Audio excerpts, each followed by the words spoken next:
Bom dia, boa tarde, boa noite aí, professor. Não sei a hora que o senhor vai estar vendo aí o trabalho. Eu sou do grupo da Jaqueline, da Roberta, e agora eu vou apresentar para você o trabalho aí de química, beleza? Sobre propriedades coligativas. Bem, agora vamos ao sumário, né? Tem a introdução, a definição, principais propriedades coligativas, a alface e suas aplicações no meio científico, conclusão, referências bibliográficas e agradecimentos.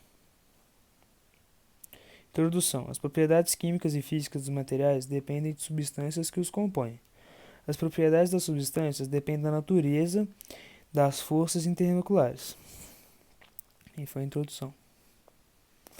O que são propriedades coligativas? Existem algumas propriedades que estão relacionadas à quantidade de constituintes presentes em uma solução, número de partículas dissolvidas, sabe? E não da natureza das forças intermoleculares, a estrutura. São elas as denominadas propriedades coligativas. As principais propriedades coligativas são essas quatro: tonoscopia ou tonometria, eboloscopia ou eboliometria, crioscopia ou criometria, osmometria. Veremos nas próximas páginas do que se trata cada uma delas. Os primeiros foram estudados por Roalth e o último foi estudado por Van Hoff. Todas as propriedades coligativas surgem da diminuição do potencial químico do líquido solvente, como resultado da presença do soluto. A diminuição do potencial químico do solvente implica no aumento da temperatura, em que ocorrerá o equilíbrio líquido-valor, e diminui a temperatura em que ocorre o equilíbrio sólido-líquido. O ponto de fusão é diminuído. A origem molecular da diminuição do potencial químico não está na energia da interação entre o soluto e as partículas do solvente, porque a elevação também ocorre em soluções ideais, as quais têm entalpia da mistura igual a zero. A entropia do gás reflete na ordem das moléculas e a pressão do vapor reflete a tendência da solução em aumentar sua entropia, o que pode ser conseguido se o líquido evaporar para formar um gás mais desonerado. Quanto aos solutos, quando o soluto está presente, ele contribui para aumentar a entropia, uma solução, e a tendência dela é formar um gás, de formar um gás é diminuída. Assim, o ponto de ebulição é aumentado. Da mesma forma, o aumento da desordem da solução pela adição do soluto contribui para que ela não permaneça no seu estado sólido e afunda, diminuindo o ponto de fusão. Tonoscopia, diminuição da pressão máxima de vapor. Ao adicionar um soluto não volátil, um solvente puro sem alterar sua temperatura, observa-se que haverá um abaixamento da pressão de vapor do solvente. O nome do estudo desse fenômeno é denominado como tonoscopia ou tonometria. Como exemplo dessa situação, apresentamos a água com açúcar. Quando se adiciona água ao açúcar, Quando se adiciona açúcar à água, desculpa, a pressão de vapor da água diminui. A água é o solvente e o açúcar é o soluto. Quanto maior a concentração de soluto dissolvido, maior será o abaixamento da pressão de vapor do solvente. E quanto maior a temperatura do sistema, maior será a pressão de vapor. Aí a gente colocou um gráfico, ó, onde tem o T0 e o P0, T1, P1, P2, T2.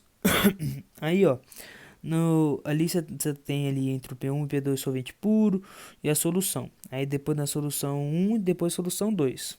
E a linha T é a temperatura e a P, logicamente, pressão e valor. Então, ó, C1 é maior do que C2.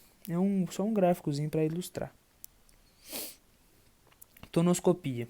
Antes, ó, água mais açúcar, depois água, o nível ali, ó, o quadradinho marcando o nível, a água mais o açúcar. Olha lá, tem essa diferença aí. Ebulioscopia. Ebulioscopia. Aumento da temperatura de ebulição. A ebulioscopia ou ebuliometria estuda a elevação da temperatura de ebulição do solvente em uma solução.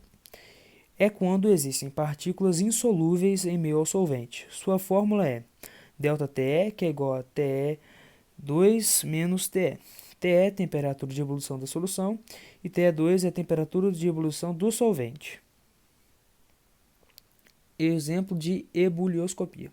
No preparo do café, ao adicionarmos açúcar na água, que estamos prestes a entrar em ebulição, os cristais de açúcar, antes de serem dissolvidos pelo aquecimento, constituem uma partícula que retardam o ponto de ebulição da água, e o líquido demora um pouco mais a entrar em ebulição. Quando o ponto de ebulição de um líquido é elevado pela presença de um soluto não volátil, novo valor é diretamente proporcional ao número de mols da solução. Esta é a relação entre o efeito ebulioscópico e a concentração de solução da lei de Raoult, se eu não me engano. Ebulioscopia.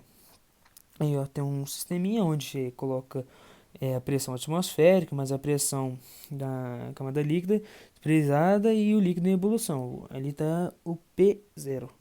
Aí tem a adição de, de fogo, né, de energia. E ó, crioscopia. Decaimento da temperatura de solidificação. É o estudo da diminuição do ponto de congelamento de um líquido causado pelo soluto não volátil. Ocorre quando se adiciona um soluto não volátil a um solvente. As partículas desse soluto dificultam a cristalização do solvente, dando origem a essa propriedade. A fórmula é o estudo de ΔTc, que é igual a Tc2 menos Tc, temperatura de congelamento da solução, e Tc2 é a temperatura de congelamento do solvente.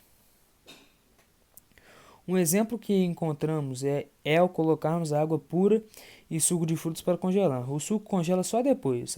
A crioscopia explica isso. O suco possui partículas que não se volatilizam, dificultando o congelamento deste. Já a água pura chega ao congelamento mais facilmente, por ser um solvente universal. Um exemplo de crioscopia que a gente colocou aí foi colocando sal no gelo, para que a bebida gele mais rápido. E isso é muito interessante, porque eu achei por bastante tempo que se fosse assim uma lenda e tal, mas aí trabalhando com o que é meu ramo aqui, o ramo da minha família, eu acabei descobrindo que ao adicionar gelo e sal, você consegue gelar algo de forma mais rápida. Osmometria, aumento da pressão osmótica. A osmometria, ou mesmo a osmose, é a passagem de solvente de uma solução menos concentrada para uma solução mais concentrada, através de uma membrana semipermeável, até que a pressão exercida pela solução, sobre a mesma membrana impeça a passagem de solvente. Seu objetivo é equilibrar a concentração da solução. Pressão osmótica, pressão exercida sobre a solução com maior concentração para que não ocorra a osmose. Sua fórmula é PI, que é igual a M vezes R vezes T, que M é, em qual M é concentração de mol, R, constante universal dos gases perfeitos, e T, temperatura absoluta em K. Exemplos de osmose. Ocorre quando vamos fazer uma salada com folhas cruas. Quando tempera-se a salada, depois de algum tempo as folhas murcham. A água difunde do meio, menos concentrado do alface da alface para o meio, mais concentrado. Ou seja, ele migra do menos concentrado para o mais concentrado, que é a solução vinagre e sal. Se colocarmos a alface na água, ocorrerá passagem solvente do meio externo para dentro das células vegetais.